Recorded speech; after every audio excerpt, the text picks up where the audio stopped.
Bentrovati, nuovo appuntamento con questo spazio dedicato ai cittadini. Insieme a noi, come ogni settimana, l'avvocato Pierpaolo Rodigliero, che saluto. Bentrovato, avvocato. Bentrovati a voi, bentrovati. Beh, anche oggi insomma cerchiamo di capirne un po' di più su questi aiuti alle famiglie, alle imprese. Sappiamo che insomma questa emergenza sanitaria insomma sta mettendo in ginocchio anche diverse attività. C'è una lenta, diciamo così, ripartenza, se così si può definire, l'autorizzazione ad aprire ad alcune attività come le librerie, i negozi di articoli per bambini, le cartolibrerie, però insomma ci sono tante attività che ancora sono ferme, insomma bisognerà vedere come andranno le cose nei prossimi giorni, si attendono chiaramente le nuove disposizioni, i nuovi decreti del governo. Avvocato,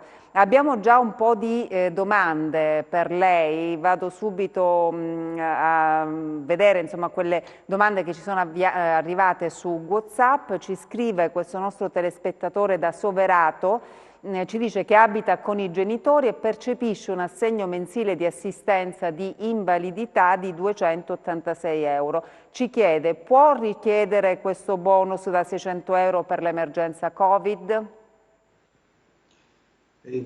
Dunque, stiamo bene attenti perché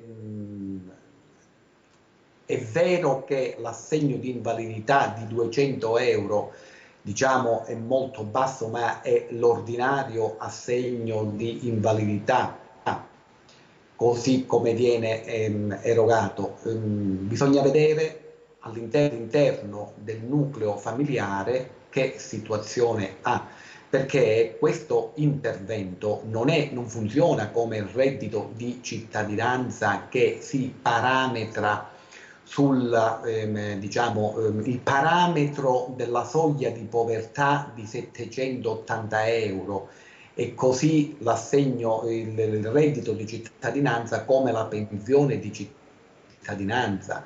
Se il telespettatore ha solamente questo reddito, bisogna andare a vedere che reddito ha, c'è il nucleo familiare, perché mi meraviglia che percependo 200 euro al mese non abbia attinto a tutte le misure premiali di contrasto alla povertà ante pandemia, nello specifico il reddito di cittadinanza o la pensione di cittadinanza. Così, per il semplice fatto che percepisce una pensione di invalidità di 200 euro, non ha diritto a percepire questo reddito, cioè questo bonus emergenziale, questo assegno di emergenza. Assolutamente no. Molto probabilmente avrà una situazione reddituale del nucleo che non consente di attivare, diciamo, misure per sostenere già ante pandemia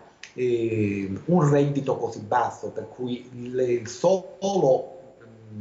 la sola percezione di una pensione di invalidità abilita a richiedere questo bonus. Abbiamo una telefonata, avvocato, pronto? Pronto, buonasera, io chiamo da Cosenza. Volevo Benvenuto. sapere gentilmente dall'avvocato, no? Io con la mia ditta ho lavorato tutto il mese di marzo, Sì. nel periodo iniziale della pandemia e di tutto. Come devo fare per avere le 100 euro? Questo volevo questa informazione, perché il commercialista mi ha spiegato così sommi capo che lo troveremo nella busta paga di aprile in pratica, quando ci pagheremo a maggio. Ma io vorrei sapere se devo fare domanda, se viene caricato automaticamente dall'INPS, non lo so. Perché la mia ditta ovviamente, naturalmente, cerca sempre di sorvolare, avete capito? Perché per qualcuno, per qualche ditta, questa situazione è una manna dal cielo, avete capito? È una scusa per ritardare, per fare di tutto e di più. È una manna dal cielo, vi posso assicurare. Quindi questo Grazie, extra arrivederci. bonus automatico, ecco, lei chiede quando ci sarà in busta paga, ad aprile, a maggio, se bisogna fare una richiesta, credo sia automatico, avvocato. Qual è la procedura? Allora, la domanda è pertinente. Le 100 euro per aver lavorato a marzo 2020 e se si lavora ad aprile 2020 ci sarà lo stesso, è un automatismo di legge per cui il prestatore d'opera, il lavoratore, nulla deve fare. Se lo troverà in busta paga, naturalmente ad aprile 2020, non deve fare assolutamente nulla per la semplice dato oggettivo che ha lavorato a marzo 2020, avrà questa indennità, questa premialità di 100 euro in busta paga. Ogni irregolarità, ogni abuso da parte del datore di lavoro naturalmente deve essere denunciato, ovviamente, perché questo è un premio per chi in questo periodo ha prestato la propria attività lavorativa. Certo, altra domanda che ci arriva su WhatsApp, un parrucchiere, la categoria dei parrucchieri, dei barbieri, insomma non si sa, avvocato, quando riapriranno, e sono quei lavoratori che stanno vivendo probabilmente le maggiori difficoltà economiche, ovviamente, perché poi si pensa alla ripartenza, alla riapertura, ma bisognerà adottare chiaramente delle misure proprio per garantire la sicurezza ai clienti e agli stessi operatori. Prima della telefonata, allora, un parrucchiere con 2 dipendenti che vuole sapere se i dipendenti possono avere la cassa integrazione senza essere iscritta ad un ente bilaterale. Sì, forse è un po' più articolata la risposta, magari rispondiamo prima Alla alla telefonata. telefonata. Sì, Ok, sì. sentiamo chi è in linea. Pronto? Pronto? Salve, buongiorno. Io volevo sapere un'informazione sul reddito di cittadinanza. Sì, prego signora. Allora, essendo che comunque io ho fatto l'ISA ieri e dovrei fare la domanda, volevo sapere che cosa vuol dire detrazione per spese faringe del nucleo, che sono 3.000 euro. Però il resto è zero. Volevo sapere se io facevo parte per prendere questo reddito, questa carta. Non so se l'avvocato ha capito. No, se mi potete ripetere la domanda un attimo, semplicemente che non è giunta chiara. Allora, Sì. io devo fare la domanda del reddito di cittadinanza, però Dovete fare la domanda, perfetto. Sì, però volevo sapere cosa voleva dire detrazione per spese faringe del nucleo, che sono 3.000 euro. Detrazione, chiedo scusa, io non riesco a capire, non so se l'avvocato ha Per capito. spese e faringe del nucleo. Allora, guardate, non ho capito bene che cosa, però detrazioni sono detrazioni, vi vengono tolte, è una voce a vostro favore, è detrazione. Quindi sul vostro, diciamo, avete dovuto portare per il deposito della domanda di reddito di cittadinanza la situazione socio-economica del nucleo familiare. Quindi socio-economica significa, a parte i 6.000 euro di valore immobiliare che non dovete sforare, le detrazioni significa che è un qualcosa di premiale a vostro favore, detraete dal reddito, sono detrazioni, per cui nulla di preoccupante. Sono detrazioni, vi vengono tolte dal reddito, non vi vengono tolti i soldi, sono detrazioni a cui avete diritto, punto. Va bene signora? Allora, già caduta la linea, rispondiamo allora al parrucchiere. Sì, per quanto riguarda, questo tipo di lavoratore autonomo, ehm, dobbiamo da un'altra a 2 dipendenti. In questa chiusura il lavoratore autonomo, nella fattispecie parrucchiere, può accedere, come sappiamo, ai benefici di finanziabilità dati dal decreto Cura Italia e può partecipare con una procedura agevolata fino a 25.000 euro che non devono superare il 25% della dichiarazione dei redditi 2019, oppure partecipare fino a 800.000 euro perché partecipano tutti i soggetti che hanno hanno meno di 499 dipendenti. Va bene, tutta la larga fascia delle piccole e medie imprese, dei lavoratori autonomi con dipendenti, eccetera, eccetera, può senz'altro mettere in cassa integrazione i dipendenti. E perché in questo periodo di chiusura bisogna mettere in cassa integrazione i dipendenti? Perché qualora il nostro telespettatore faccia richiesta e abbia o i 25.000 euro o maggiori somme erogate in base al detto Cura Italia, non può più mettere in cassa integrazione i dipendenti, perché se fa la domanda e i dipendenti sono ancora regolarmente assunti, non in cassa integrazione, anche se dovesse ricevere i 25.000 euro, il blocco di legge è che non potrà più metterli in cassa integrazione. Anche questa è un articolato liberticida.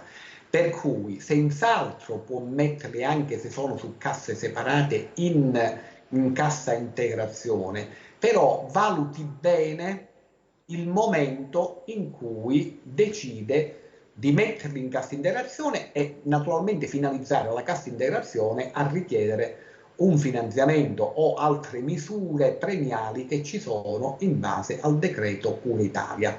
Quindi consiglio comunque di recarsi presso il proprio consulente fiscale e naturalmente che conosce benissimo la situazione patrimoniale del telespettatore, per cui per vedere quale strada scegliere. L'unica cosa è questo blocco che vi è, cioè se si accede, si fa domanda per una misura di finanziamento dovuta al decreto Cura Italia, dopo non si può più mettere in cassa integrazione, c'è l'obbligo di tenere i dipendenti in carico fino alla fine dell'emergenza, poiché non sappiamo questa tipologia di attività quando avrà l'agibilità che potrà aprire, forse è meglio che il telespettatore provveda ad attivare la cassa integrazione e poi a chiedere le misure che ci sono per sostenere le aziende, ecco, per farle sopravvivere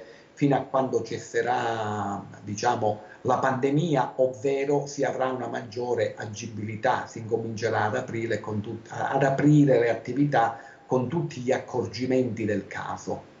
Un'altra telefonata, avvocato, pronto? Pronto? Salve, da dove ci chiama? Da Longobardi. Benvenuta intanto, prego. Ecco, avvocato, le volevo chiedere una cosa. Io sono una commerciante, iscritta regolarmente alla Camera di Commercio, pago contributi, pago tutto. Come mai l'assegno dei 600 euro mi ha detto il mio commercialista che non mi spettano?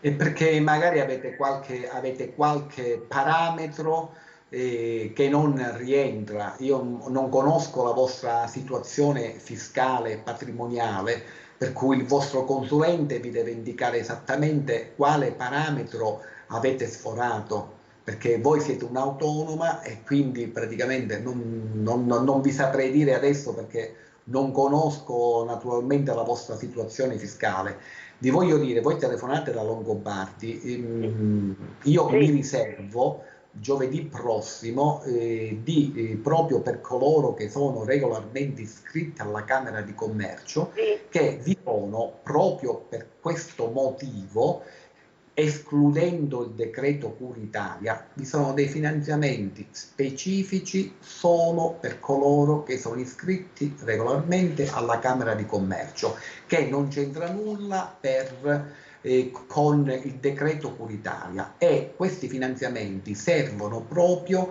a sollevare dall'esigenza, dalla necessità economica coloro che non rientrano in uno dei diciamo, requisiti delle misure predisposte dal governo, per cui mi riservo giovedì, perché praticamente adesso hanno stanziato dei fondi proprio per coloro che sono iscritti alle Camere di Commercio, però mi riservo, in modo che vi so dare esattamente termini, modalità e requisiti per accedere a questo tipo di finanziamenti. Perfetto, allora un'altra domanda che ci arriva sul WhatsApp: per le colf e le badanti assunte ma sospese dal lavoro, chi deve pagare? Allora, come sempre, per tutti i lavoratori dipendenti, praticamente sospese, c'è una quota che è a carico del datore di lavoro e una quota che è a carico dell'istituto previdenziale. Come sempre, non c'entra niente la pandemia, ma la legge che è sempre vigente, che è sempre stata, anche in questo caso, a coloro che hanno in carico una colf, e per l'emergenza sanitaria, diciamo, è stata, diciamo, messa a riposo, CAF o patronato, e quindi coloro che seguono i pagamenti, i contributi, eccetera, eccetera, in modo che sanno dire esattamente quali sono gli adempimenti, gli obblighi da parte del datore di lavoro, nonostante ci sia una sospensione dell'attività, diciamo, di colf e badante. Una telefonata, pronto? Sì, pronto, buonasera. Volevo fare una domanda all'avvocato, chiamo da Cosenza. Benvenuta, prego signora. Grazie. Dunque, avvocato, volevo sapere, io ho un mutuo e nella rata del mutuo pago anche un'assicurazione non sulla vita, sugli infortuni. Volevo sapere, che la banca poi mi certifica, volevo sapere se questa, come si chiama, se questa assicurazione è detraibile, se fa parte delle spese accessorie oltre agli interessi passivi. Allora, fa parte delle spese accessorie. Risposta secca. E se non ho sentito niente, mi scusi. Fa parte delle spese accessorie, dice l'avvocato, quindi risposta secca. E quindi le posso detrarre? Sì, certamente, ma guardate che Però non è sulla vita, è un'assicurazione sugli infortuni che pago nella rata di mutuo. C'è una quota che si può scaricare, questo è quello che vi interessa. C'è sempre una quota che viene fatta ogni anno, che c'è una piccola percentuale che viene scaricata, senz'altro. Siccome il CAF non me lo fa mai perché ha paura forse di sbagliare, tutte le spese accessorie non me le ha mai detratte, quindi posso insistere quest'anno. Allora scusate, la banca vi certifica la polizza accessoria, ve la certifica ogni anno, quanto avete speso e qual è la somma detraibile, quindi non è il CAF che lo fa d'imperio. Quindi non no, ma la banca non è che non mi certifica quello che posso detrarre, mi certifica tutte le spese, comprese gli interessi passivi, però non mi dice quanto si può detrarre e quanto no. Sì, richiedete proprio questo, siccome è un servizio che voi pagate, voi vi ha venduto la banca questa polizza infortuni e quindi su quel prodotto che vi ha venduto vi fate fare semplicemente la certificazione su quel prodotto, che non c'entra niente. A parte degli interessi passivi, a parte? Sì, non c'entra niente. Il rapporto principale è il mutuo, poi c'è un rapporto accessorio che è polizza vita sulla durata del mutuo. Nella polizza vita ci sarà anche scritto se voi avete pagato il premio, che praticamente la banca risponde se c'è un'invalidità totale, se c'è una perdita di reddito e qualunque altra evenienza, sono delle garanzie che voi accendete. Vi ha venduto anche la banca, probabilmente dietro vostra richiesta, anche questa polizza infortuni. Su questo prodotto che vi ha venduto, praticamente chiedete che a fine anno, ogni fine anno, vi deve fare praticamente su quel prodotto quanto avete pagato, qual è la quota detraibile, e quindi semplicemente questo.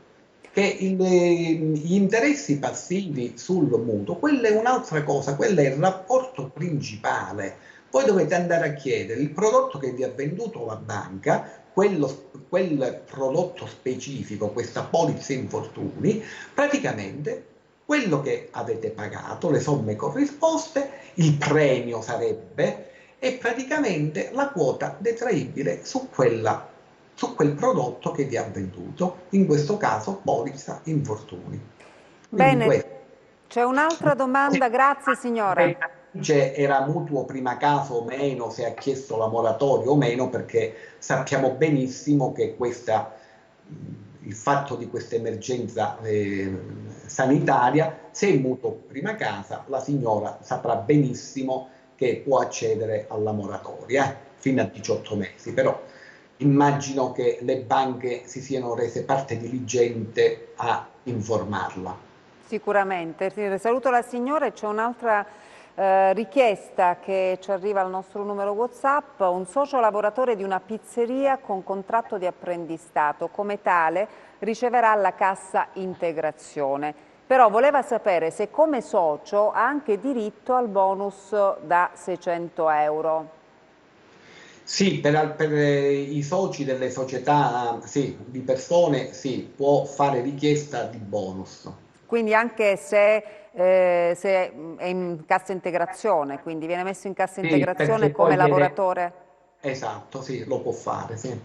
Perfetto. Un'altra domanda, un tirocinante di Spezzano della Sila che vuole sapere se può fare la domanda delle 600 euro, visto che per prendere una tantum dalla Regione, perché le nostre domande sono ferme su una scrivania, insomma una protesta praticamente, perché dice questi 600 euro quando arriveranno. Un'altra domanda, vuole sapere questo nostro telespettatore se nella documentazione per la sospensione del mutuo tramite Consap basta allegare la documentazione della NASPI oppure serve il certificato di fine contratto lavoro. No, quello che viene chiesto nel laboratorio viene chiesto praticamente, innanzitutto, queste sono documentazione accessoria. Quello che viene richiesto, i requisiti essenziali, è che praticamente si tratti di un mutuo fino a 250.000 euro e che sia praticamente per l'acquisto prima casa. La NASPI sicuramente è una di quelle requisiti che dimostrano che praticamente c'è un pregiudizio comunque, quindi di reddito, di redditualità, che abilita ad avere la moratoria. Quindi senz'altro deve produrre il certificato NASPI e poi anche l'altro documento che prima si faceva cenno. Senz'altro, si allegano tutte e due, si allegano. Salutiamo invece chi è in linea in questo momento. Pronto? Pronto? Pronto? Salve, da dove ci chiama signora? Io chiamo da Reggio Calabria. Benvenuta, prego. Grazie, grazie a voi. Senti, io ho già chiamato una volta perché io ho fatto 2 domande di invalidità e per gli handicap, però non mi è chiaro, nessuno mi ha saputo dire niente. Allora, nel primo verbale di L104 mi porta fuori gli handicap ai sensi dell'articolo 3,1. Sì. Ora c'era tempo per fare opposizione a questo risultato, no? Diciamo 6 mesi. Ora i 6 mesi sono passati con questa pandemia qua, gli uffici sono chiusi. Come sono messa? Allora, io non ho capito bene, forse in studio abbiamo un po' di problemi di rimbombo. Non so se l'avvocato è riuscito a capire bene la domanda. Allora, voi avete avuto praticamente un verbale da parte della commissione di prima istanza che vi ha riconosciuto invalida secondo l'articolo, legge 104, articolo 3,1. 3,1. Molto probabilmente voi avete chiesto articolo 3,3. Volevate riconosciuta la gravità delle vostre patologie per avere accesso anche ai benefici economici di legge. Avete fatto bene che avete impugnato entro i 6 mesi dalla comunicazione dell'esito del verbale e l'avete impugnato presso il Tribunale di Reggio Calabria perché è competente per territorio. Adesso dovete aspettare che, se non è stato già fatto, che vi venga nominato un consulente tecnico, un medico legale, che vi sottoporrà a visita per verificare se avete ragione nel richiedere l'articolo 3,3, quindi la gravità delle patologie di cui siete affetta, oppure che la commissione di prima istanza aveva ragione, però dovete aspettare che ci sia questo. Poi il consulente tecnico farà una valutazione, il giudice la valuterà, verrà comunicato al vostro avvocato. Se l'esito non vi soddisfa, avete 30 giorni di tempo per proporre reclamo e si apre un altro procedimento. Però, diciamo, adesso stiamo entrando in un settore più processuale che sicuramente e con più tempo vi può spiegare il vostro legale. Nel frattempo che avete impugnato del tribunale, voi non perdete dal momento della domanda che avete fatto di riconoscimento di invalidità, non perdete nulla, però dovete aspettare i tempi che si compia tutto l'iter processuale. Perfetto, io devo dare, signora, grazie per aver telefonato, devo dare la linea alla regia, poi c'è un'altra richiesta da parte di una signora che vuole fare domanda per il reddito di cittadinanza, ne parleremo tra poco.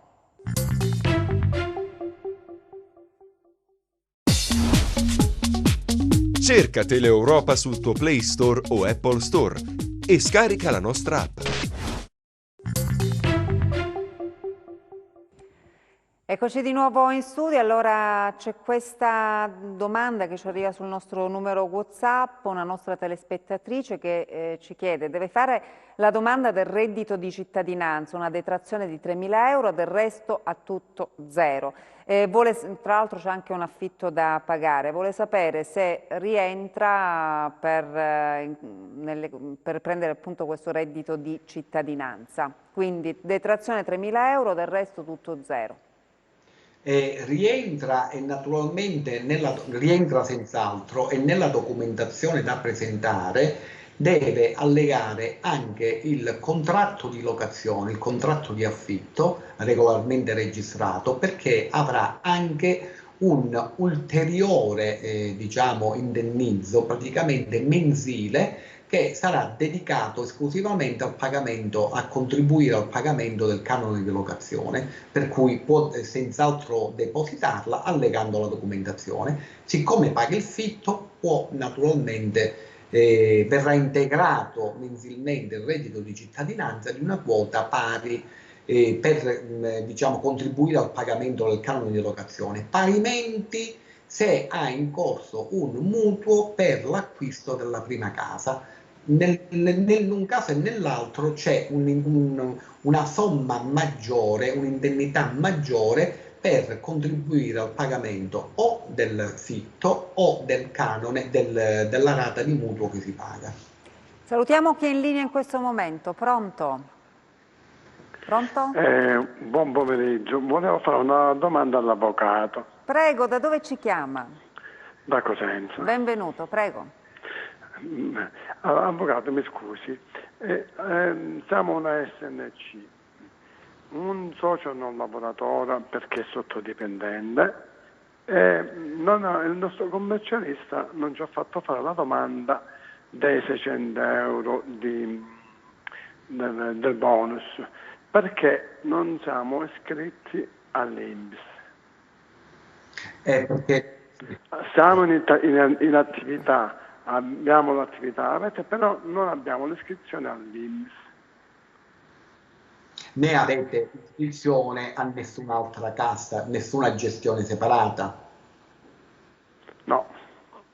E allora voi rientrate, quello che vi voglio dire, rientrate negli altri benefici del decreto Cura Italia.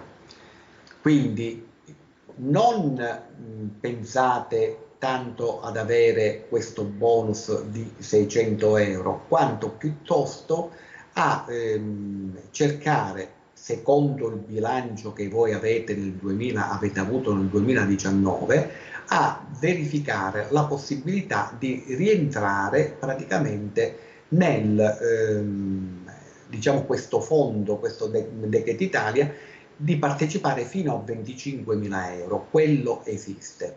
Poi la vostra società, che immagino sia regolarmente iscritta presso la Camera di Commercio, vi sono altre premialità, quindi incentivi con finanziamenti, che però, vi ripeto, siccome è partita da 2 giorni, praticamente mi riservo giovedì prossimo di dirvi le modalità di accesso, che non c'entra niente col Curitalia, che vanno proprio a sopperire a quelle situazioni come la vostra che hanno difficoltà, sono esclusi dai bonus e possono avere difficoltà ad accedere ai finanziamenti del Curitalia, perché voglio ricordare, non è vero che c'è un automatismo nell'elargizione dei 25.000 euro, perché i 25.000 euro è soltanto la misura massima per tutti quei soggetti autonomi o in forma societaria, quindi privati o in forma societaria,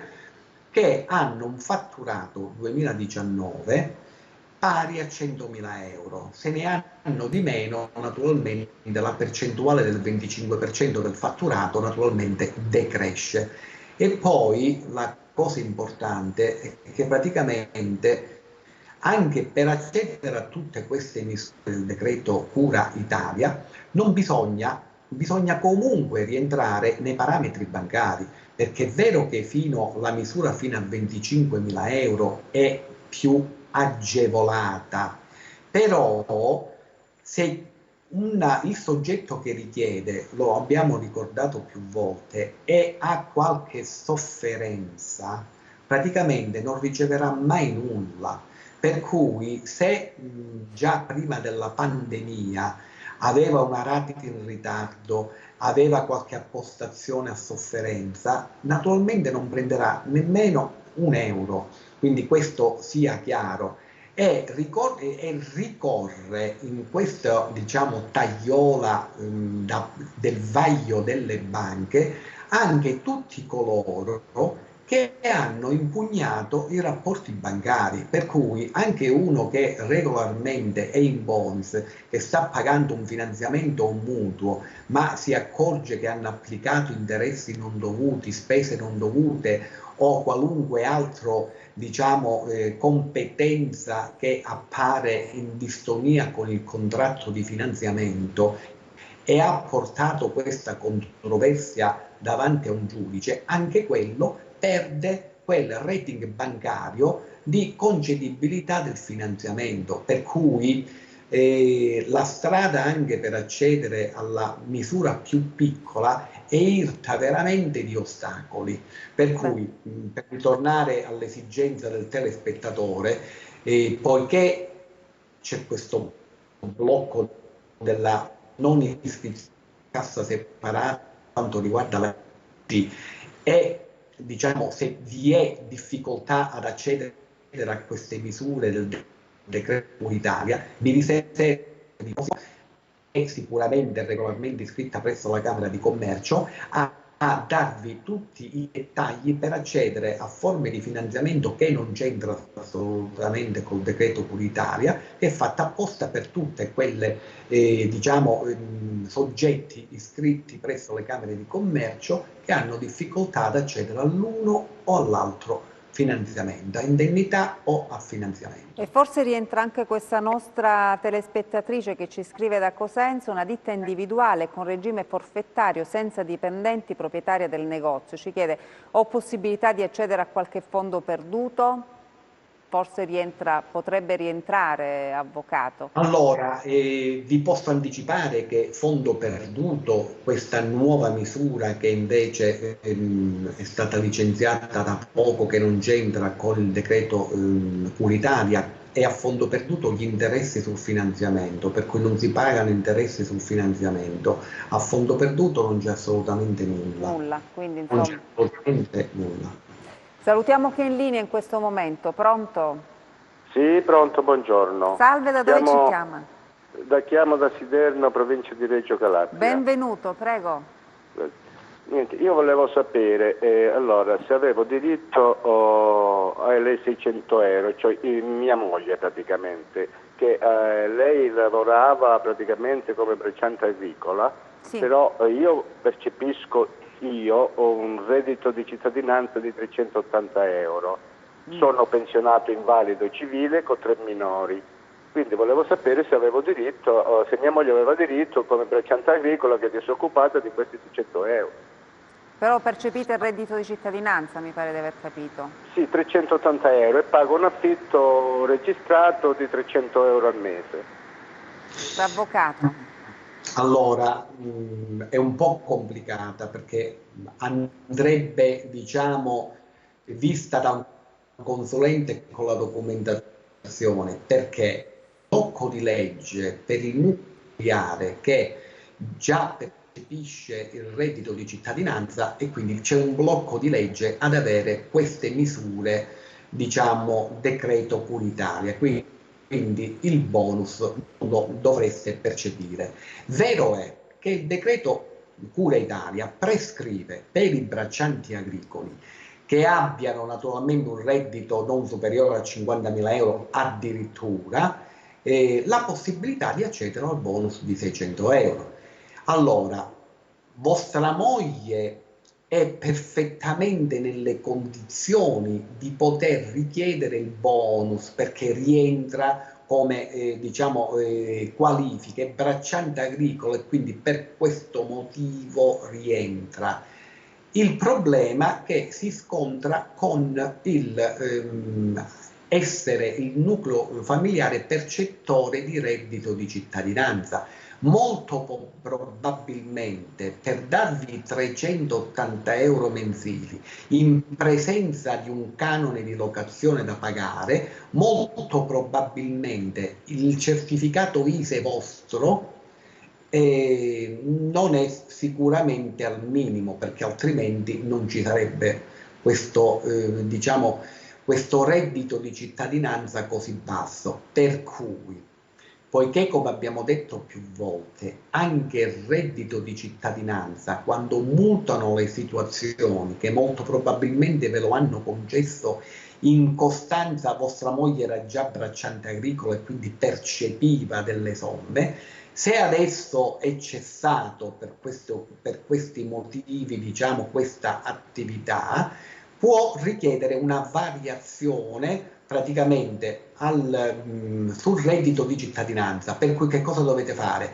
Questa nuova situazione che si è venuta a creare la portate a un CAF in modo che in via telematica invia e quindi avrete questo risultato: vi aumentano il reddito di cittadinanza perché, ripeto, vi hanno dato poco perché c'era una situazione socio-economica diversa. Adesso che è peggiorata, e voglio ricordare, vi aumentano per questo periodo il reddito di cittadinanza se il nucleo familiare ha avuto una contrazione di entrate del 25% rispetto a quando avete depositato la richiesta di reddito di cittadinanza. Se siamo in questa situazione, vi verrà aumentato il reddito di cittadinanza.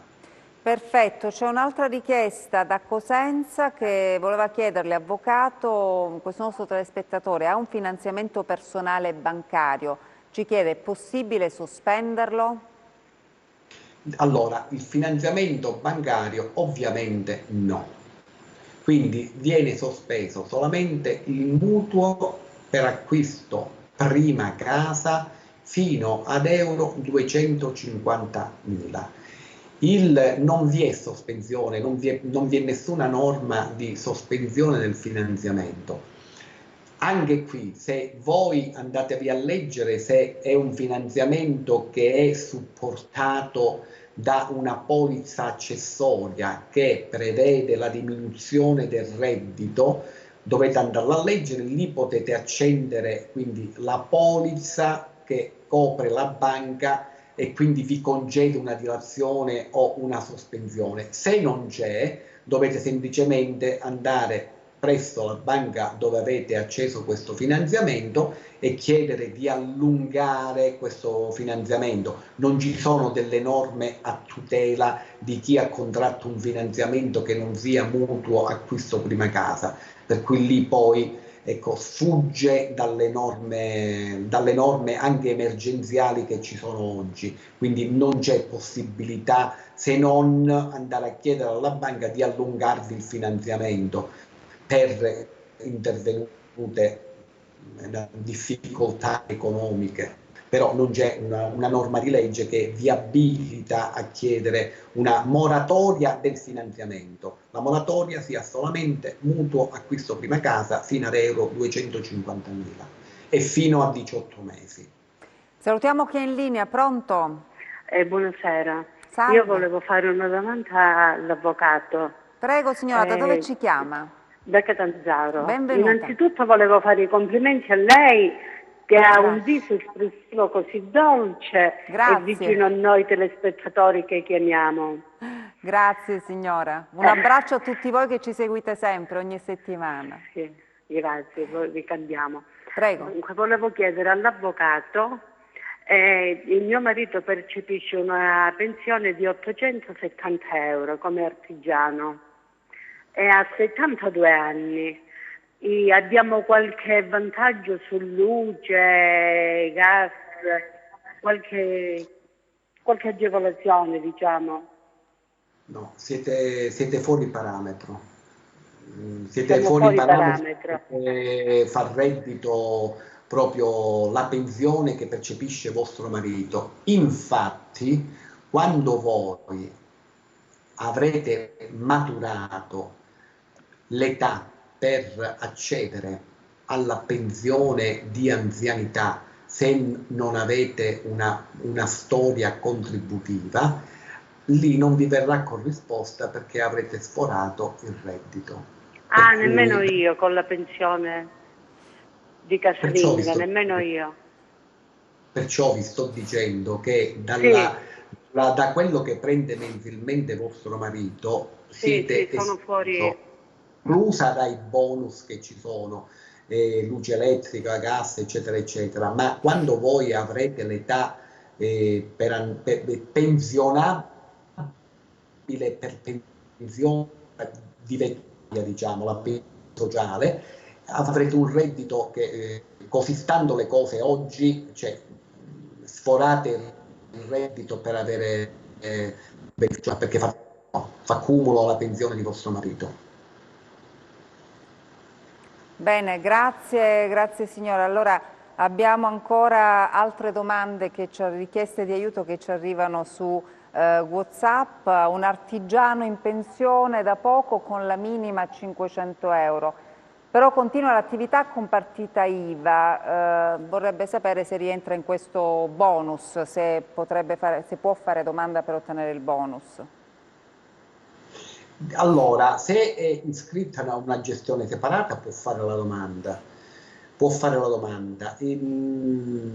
Diciamo che il telespettatore, percependo la pensione e non aderendo, perché molto probabilmente non ne ha i requisiti di reddituali, poiché avrebbe potuto fino alla concorrenza di 780 euro partecipare e prendere la pensione di cittadinanza, che praticamente il parametro è 780 euro. Molto probabilmente già al momento della domanda non aveva i parametri e come percettore ha una partita IVA attiva e praticamente questo lo fa escludere, tranne che non dimostri che da questo attività ulteriore ne ha avuto un decremento certificato, questo anche con autocertificazione. Anche in questo caso, che cosa consiglio perché non ho la documentazione fiscale, dal suo commercialista che ha benissimo, ma tiene la contabilità anche di questa partita IVA che lei ha attiva, per verificare se con il pregiudizio economico che lei ha subito può partecipare a questo bonus dei 600 euro, però lì deve andare a vedere, a parametrare un attimo una documentazione contabile. Una telefonata, pronto? Pronto? Pronto? Eccoci, da dove chiama? No, Spezzano Sila. Da? Spezzano della Sila. Spezzano Sila, benvenuto intanto, prego. Grazie, buongiorno. Dunque, io faccio la domanda per il bonus dei 600 euro, no? Sì. Dunque, io sono un pensionato. Sì. Che dopo di essere andato in pensione, ho continuato l'attività di un negozio. Sì. Adesso io ho fatto la domanda, prendo la pensione, ho fatto la domanda per avere il diritto dei 600 euro. Sapete per caso se ho il diritto di averla oppure per il fatto della pensione non posso recepirla? Vi ripeto, è una questione, allora, il fatto che voi avete un'attività commerciale ed è un'attività commerciale che è stata per forza di legge, quindi per questa pandemia, costretta a chiudere, quindi per questo motivo potete accedete per questo motivo, accedete a questo bonus di 600 euro a carico dell'INPS.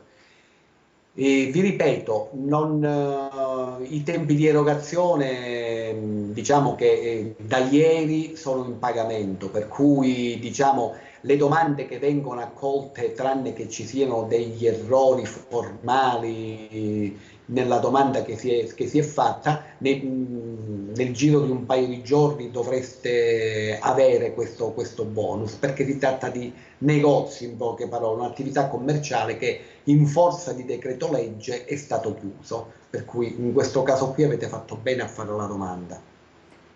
Un'altra domanda che ci arriva su WhatsApp, ci chiedono, una Onlus può mettere in cassa integrazione i suoi dipendenti? Si tratta di un centro privato convenzionato col servizio sanitario. Allora, il dipendente è il datore di lavoro che, indipendentemente che sia Onlus o meno, se è un'attività che praticamente ci vogliono delle ragioni per mettere in cassa integrazione i dipendenti, se è una Onlus che lavora per gli ospedali e quindi in questo modo avrebbe bisogno di molti più dipendenti, non c'è giustificazione alcuna, mai gli approverebbero che mette in cassa integrazione naturalmente i dipendenti. Se è una Onlus che per l'oggetto che deve perseguire è impossibilitata dal decreto legge che ha bloccato le attività, quindi che ha fatto chiudere le attività, è ovvio che li deve mettere in cassa integrazione, fare la domanda di cassa integrazione per i dipendenti, perché praticamente è bloccata l'attività, proprio bloccata dalla stessa Onlus, è ovvio. Una telefonata, pronto? Pronto? Salve, da dove chiama? Tarente.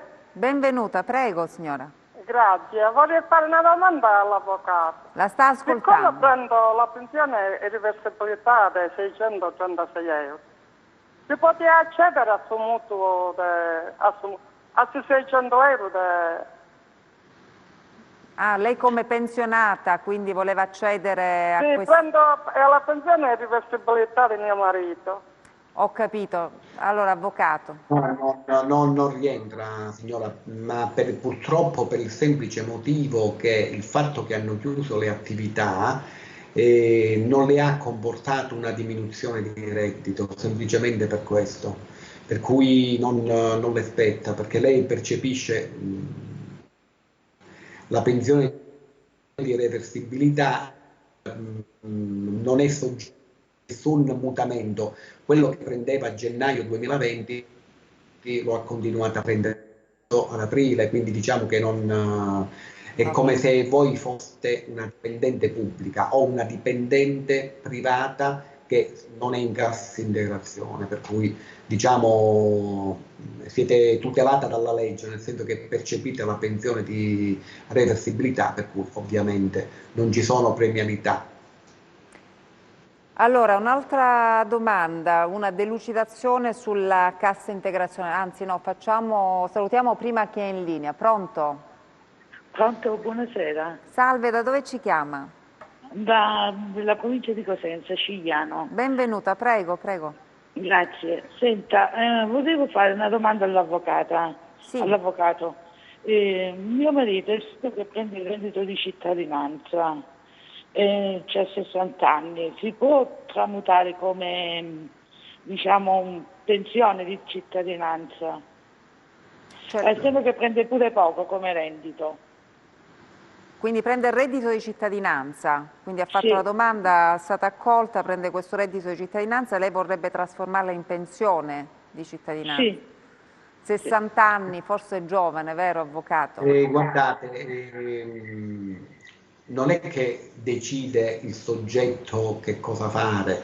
Quando vostro marito avrà l'età anagrafica, praticamente ci sarà la pensione di cittadinanza. Voglio però ricordare, senza allarmare nessuno, che queste misure hanno una vigenza di 18 mesi, prorogabili per 18 mesi, non sono a vita, Quindi ricordiamocelo che stiamo per compiere il primo anno del reddito di cittadinanza, cioè il primo step, perché coloro che hanno preso, cioè a giugno praticamente si avrà il primo step, la fine del primo reddito di cittadinanza. Chi l'ha percepito a marzo 2019, praticamente da giugno si finisce, quindi diciamo che veramente la data è settembre, per cui poi bisognerà fare domanda per vedere se può essere prorogata e quant'altro, per cui diciamo che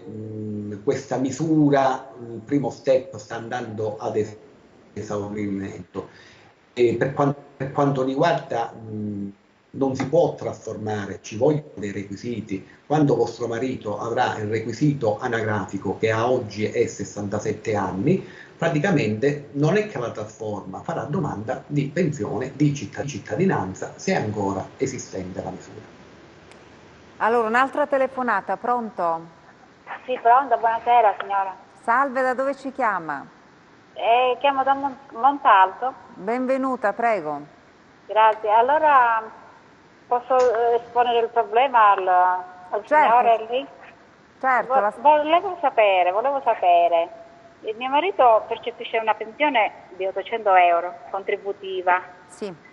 Però io sono un'invalida civile e percepisco una pensione di 240 euro. Sì. Volevo sapere se è possibile fare richiesta di la pensione di cittadinanza, diciamo, il reddito di cittadinanza per me. Questo volevo sapere. Allora, suo marito percepisce, chiedo scusa signora? 800 euro. 800 euro e lei 240 per l'invalidità. Allora, per l'invalidità. Sì, allora avvocato. Se rientro. L'ISEE bisogna vedere comunque signora. Bisogna vedere l'ISEE perché sappiamo benissimo che il reddito di cittadinanza è una misura di contrasto alla povertà. Bisogna vedere se rientrate nel parametro dei 6.000 euro diciamo di beni immobiliari, bisogna andare a vedere l'ISEE. E soprattutto una famiglia composta da due soggetti come reddito di cittadinanza può arrivare praticamente, se ci sono figli o meno, a carico, ma se non ci sono figli arrivano a 800 euro e qualcosa, diciamo. Se c'è un figlio incominciamo a fare di 1.000 euro, però diciamo ci devono essere i requisiti di reddito. Vi posso dire che accantonando quello che voi prendete come nell'invalidità, il fatto degli 800 euro diciamo, è un emolumento che escluderebbe naturalmente di poter partecipare al reddito di cittadinanza. Quindi diciamo, perché i parametri sono fuori, sapete benissimo, fatevi un certificato ISEE, che lì c'è tutta la descrizione e quindi la situazione socio-economica, depositate presso un CAF la domanda di reddito di cittadinanza e con buona pace, naturalmente in tempi veramente stretti, vi risponderanno se possono accordarlo o meno. Ricordatevi che cioè, per essere spesso il reddito di cittadinanza è concorrente con altri redditi, però redditi che siano bassi, diciamo non consiglierei, ecco, voi fate la domanda, però diciamo il reddito, escludendo l'indennità che prendete per patologie, diciamo gli 800 euro mensili sono una somma che diciamo tengono un poco al di fuori dai parametri del reddito di cittadinanza. Dobbiamo fermarci pochi istanti per la pubblicità, rimanete con noi.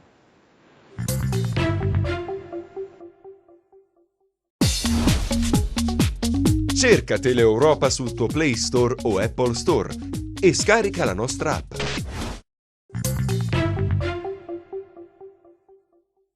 Ed eccoci di nuovo in studio. Allora, avvocato, una domanda che riguarda la cassa integrazione. Allora, un nostro telespettatore che voleva questa delucidazione: una cassa integrazione a 8 ore è partita il 4 novembre 2019 e finisce il 3 novembre 2021.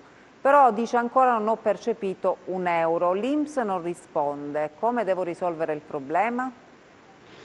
Purtroppo in questo periodo di chiusura dovete recarvi o telefonare a un patronato, perché si tratta di misure diciamo previdenziali, ammortizzatori sociali sono questi qua, per innanzitutto andare a verificare la vostra posizione nei confronti dell'INPS e poi eventualmente, siccome vi è stato riconosciuto e quindi è in notevole ritardo, incominciare a prevedere in modo molto veloce quelle azioni per recupero delle somme che vi spettano. Per cui la prima cosa che dovete fare è recarvi a un patronato che hanno l'accesso alla banca dati INPS per sapere esattamente perché non c'è stata ancora la erogazione delle vostre spettanze. Quindi semplicemente questo. Purtroppo sono ritardi inammissibili dalle date che avete scritto sono anche ritardi inammissibili pre-pandemia, quindi diciamo che in periodo di pace sono delle cose che si commentano da sole, diciamo, ecco. Salutiamo chi è in linea, pronto? Buonasera, chiamo da Cosenza. Benvenuta, prego. Grazie. Niente, volevo sapere dall'avvocato, percepisco una pensione di 600 euro al mese. Mi era stato concesso la carta acquisti e reddito di cittadinanza. Mi sono stati caricati 2 o 3 volte, dopodiché me l'hanno tolta e non ho avuto più niente, neanche un centesimo. Mi può dire cosa dovrei fare? Cioè voi siete percettrice di pensione? Pensione sì, minima comunque, una pensione minima. Pensione minima. Sono oltre settantenne. Sì, e avete percepito anche il reddito di cittadinanza. E la carta acquisti. Vabbè, la però carta non, acquisti. per il momento mi sono state sospese, tutte e 2. Allora, vi sto dicendo, la carta acquisti diciamo che non sono soldi, ma è praticamente una scontistica che avete sugli acquisti, per cui non sono soldi che vi vengono più in tasca. Per quanto riguarda il reddito di cittadinanza, anche per quanto riguarda voi, voi naturalmente avete comunicato l'ISEE a inizio anno, l'avete comunicato? Sì, avete fatto questo adempimento, perché altrimenti vi viene sospeso, diciamo, la erogazione, no? Perché è un obbligo di legge questo, lo abbiamo ricordato più volte.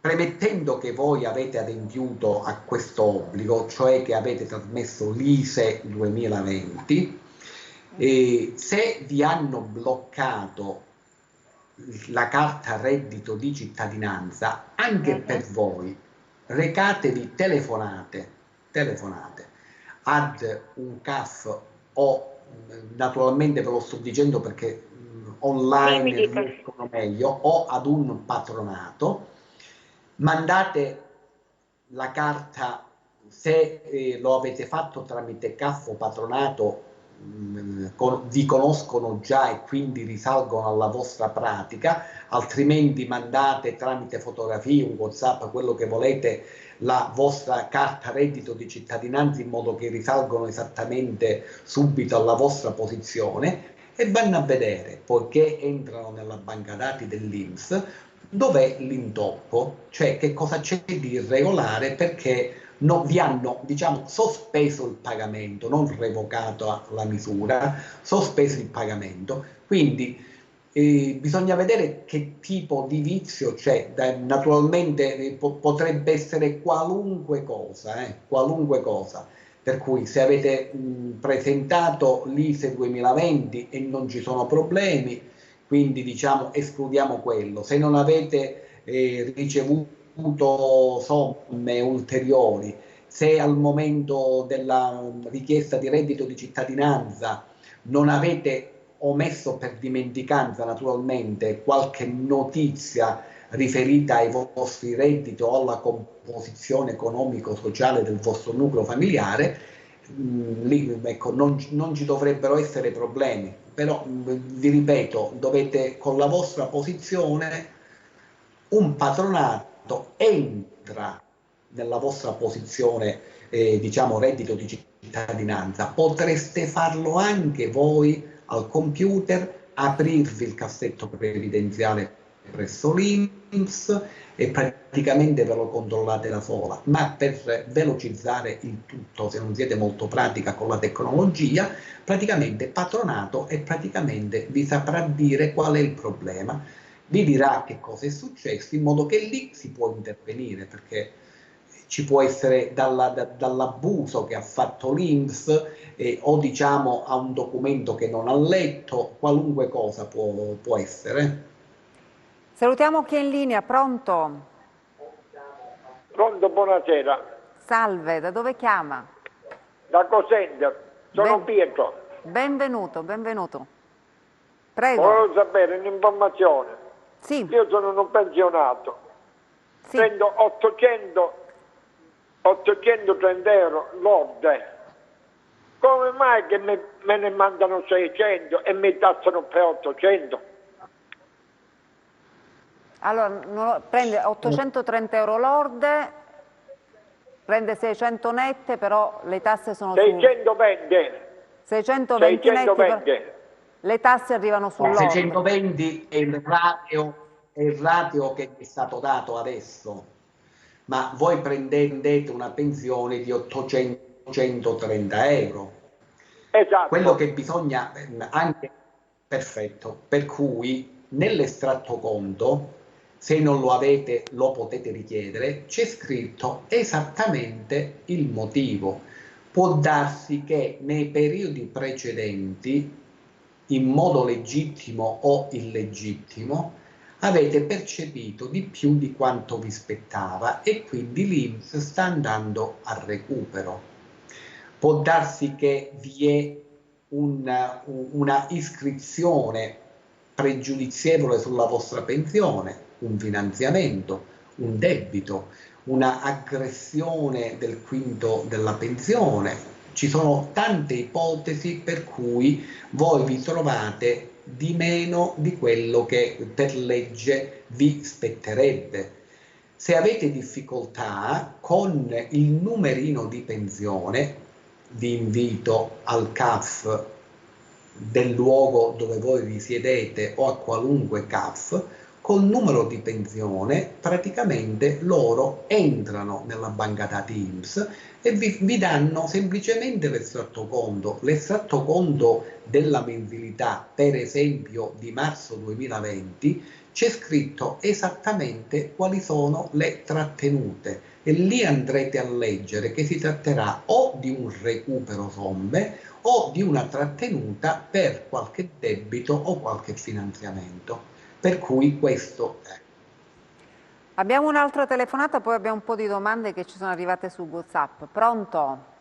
Sì, pronto, buonasera. Salve, da Senta, dove? io sto chiamando per chiedere informazioni se l'avvocato sa se l'ufficio delle entrate sta adottando la misura del rimborso IRPEF del 2018 e forse pure del 2017. Cioè praticamente sono state fatte delle domande da tutti i cittadini agli uffici delle entrate per il rimborso IRPEF 2018. Però chiamando l'ufficio delle entrate, diciamo, il numero verde, dice, circa un mese e più, dicono si sta lavorando, ma non viene mai fuori la data, quindi non si capisce perché non si ottiene il rimborso IRPEF del 2018. Allora, questi ritardi. Sì, no, ne ho redatto pure io molte per conto di clienti, però non ho ricevuto appunto notizie di avvenuto rimborso. Per cui sicuramente in questo periodo, quello che vi posso, ma questo dal 10-12 marzo perlomeno gli uffici sono praticamente in stand-by, per cui diciamo questo periodo svolgono smart working, praticamente svolgono il lavoro di ordinaria amministrazione, diciamo, più che altro è un poco rallentato. E si farà un'istanza per richiedere come mai, perché questo ritardo, perché comunque questo è un ritardo che non c'entra nulla con la pandemia, ecco. Allora, ed è deprecabile ovviamente, certo. Ecco, il telespettatore ha ragione, quindi ci faremo parte diligente, diciamo, a fare un sollecito all'Agenzia delle Entrate, perlomeno per spiegare quali sono i motivi oggettivi perché non si riesce, diciamo, a dare seguito e soddisfazione a queste domande. Allora, abbiamo un po' di domande, no, abbiamo un'altra telefonata, pronto? Pronto? Sì, pronto, buongiorno. Salve, da dove ci chiama? Pronto? Da Monterosso. Benvenuto, prego. Niente, volevo dirvi, siccome prendeva la pensione uno zio mio che è morto, gli dava una successione alla moglie, no? La reversibilità. Sì. Pronto? Sì, la reversibilità, sta parlando di una pensione di reversibilità, giusto? È reversibilità, però mia zia prendeva 500 euro al mese la pensione di vecchiaia e sì. Adesso quella gliel'hanno tolta, è giusto o non è giusto? Cosa gli hanno tolto? Allora, guardate, anche in questo caso qui, la reversibilità, no? C'è una reversibilità piena, cioè il coniuge superstite non la percepisce. Poi ci sono dei parametri. Pronto? Non so se si sente. Forse conviene se riattacca e ci ascolta attraverso il televisore, forse è difficile ascoltare. Alzo il televisore allora, dai. Perfetto, grazie per aver telefonato. Allora, avvocato.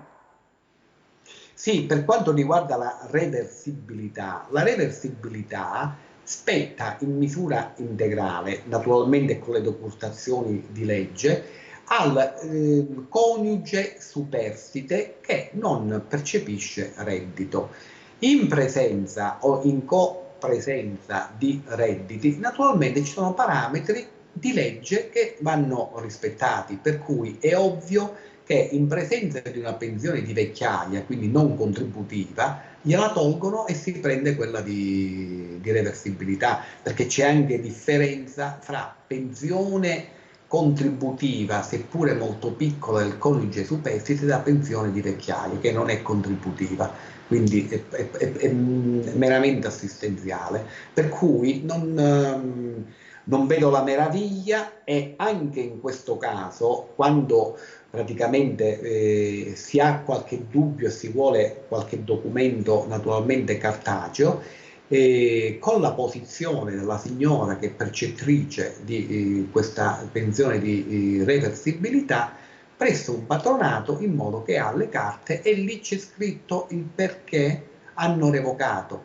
Basta semplicemente presso un patronato richiedere all'INPS le motivazioni per la revoca della pensione di anzianità e l'INPS vi risponderà subito e vi darà tutto per filo e per segno con i parametri di legge perché ha revocato la pensione di vecchiaia cioè è integrale, facendo percepire in modo integrale, con le decurtazioni di legge, la pensione del coniuge deceduto, diciamo.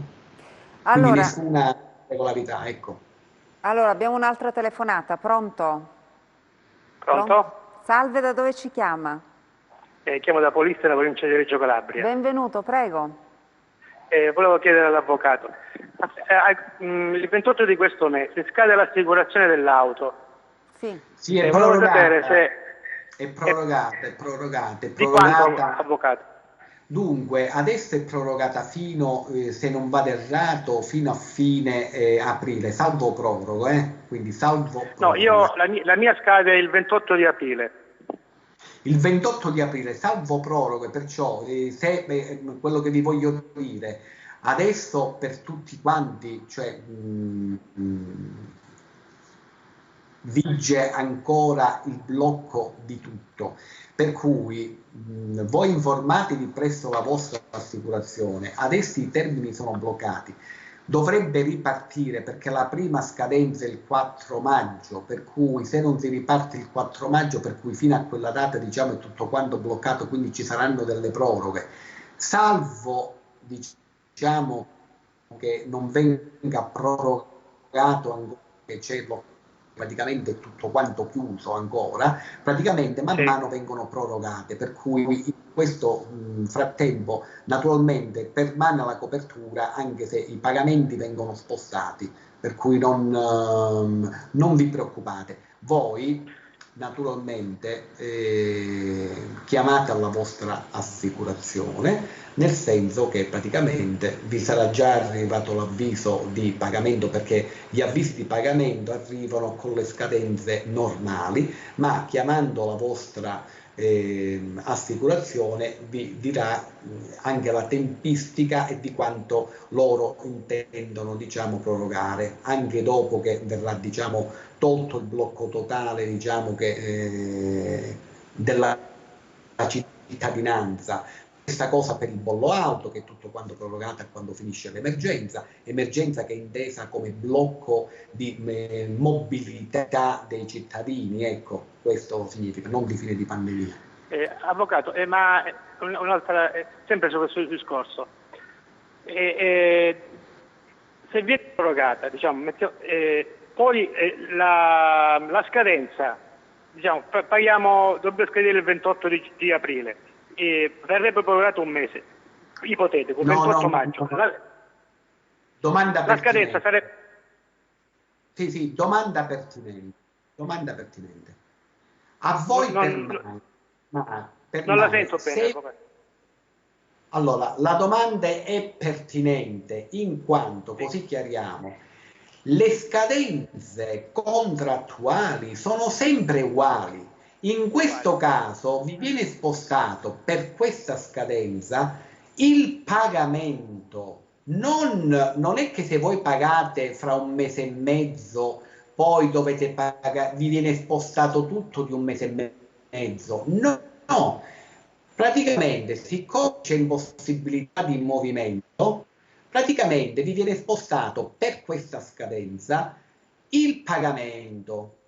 Però non è che vi viene spostato, cioè solamente il pagamento, la copertura ce l'avete sempre, è il pagamento che viene spostato, non la durata rinnovando il tutto, anche pagandolo fra un mese, 2 mesi, rimarrebbe sempre il 28 aprile 2021.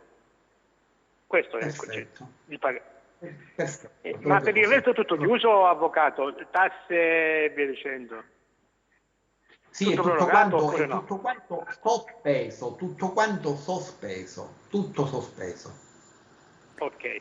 Grazie a voi e grazie per il servizio che fate, vi ringraziamo tantissimo. Grazie sempre a voi che ci seguite. Sì. Stiamo parlando di sospensioni, che si parla dalle bollette alla scadenza appunto del pagamento dell'assicurazione, dei bolli auto, della rottamazione, delle rate di rottamazione, delle rate di saldo e stralcio fatte con l'Agenzia delle Entrate. Sono tutte queste, diciamo, che vengono spostati i pagamenti. Perfetto, c'è questo nostro telespettatore da Castrolibero che ci dice è disoccupato, ha una compagna anche lei disoccupata, 3 figli, tra cui un minorenne e 2 maggiorenni che sono tutti sullo stato di famiglia. Ha fatto la domanda del reddito di cittadinanza, gliel'hanno bocciata, quindi non percepisce il reddito di cittadinanza perché i 2 figli maggiorenni erano assunti, adesso sono stati messi in cassa integrazione. Chiede se può fare la domanda del reddito di emergenza. Guardate, fate la domanda del reddito di emergenza, che in questa prima fase reddito di emergenza copre praticamente marzo, coprirà aprile, poi però provvedete a verificare c'è qualche altra forma di sostegno, perché il reddito di emergenza è reddito di emergenza, quindi copre marzo, copre aprile, però diciamo se poi maggio riapre con le dovute cautele, ecco, non c'è più il blocco, il divieto di stare a casa, diciamo poi cessa questa misura. Telefonata. Però poi cessa, ecco, diciamo, è di emergenza perché è di emergenza. Salutiamo chi è in linea, pronto? Buonasera, mi chiamo Leonardo e telefono da Rossano. Benvenuto, prego. Allora, ho 43 anni, abito con mia madre e non sono sposato. Può abbassare il volume del televisore intanto perché altrimenti sentiamo l'eco e non riusciamo a capire. Abbiamo capito che ha 43 anni e vive con sua mamma. Ho 43 anni, non sono sposato e abito con mia madre. Perfetto. Mi tocca qualcosa? Sono disoccupato. Sì, dipende. Guardate, se ci sono i requisiti di reddito, fate domanda di reddito di cittadinanza, perché se non l'avete ancora fatto, fatelo, perché dipende dalla situazione socio-economica, nel senso che se vostra madre percepisce, se voi siete nello stato di famiglia, nel nucleo familiare di vostra madre, e vostra madre ha una pensione, diciamo, decente, è ovvio che siete fuori dai parametri di legge per accedere al reddito di cittadinanza, ma così come tante altre misure di aiuto al reddito. Voi se non avete reddito, però praticamente e siete molto giovane, per cui vi potete mettere sul mercato del lavoro non ce n'è, però siete sicuramente iscritto alle liste del lavoro come disoccupato, quindi in cerca di lavoro, però non potete prescindere dalla situazione, dall'ISEE, perché bisogna vedere lì che cosa esce, per cui vi ripeto, molto probabilmente se non lo avete già fatto è perché siete già esclusi, voi con vostra madre, da poter accedere ad altri benefici di legge, per cui il fatto di avere 43 anni e disoccupato non è di per sé motivo, la disoccupazione non è motivo per avere il reddito di cittadinanza.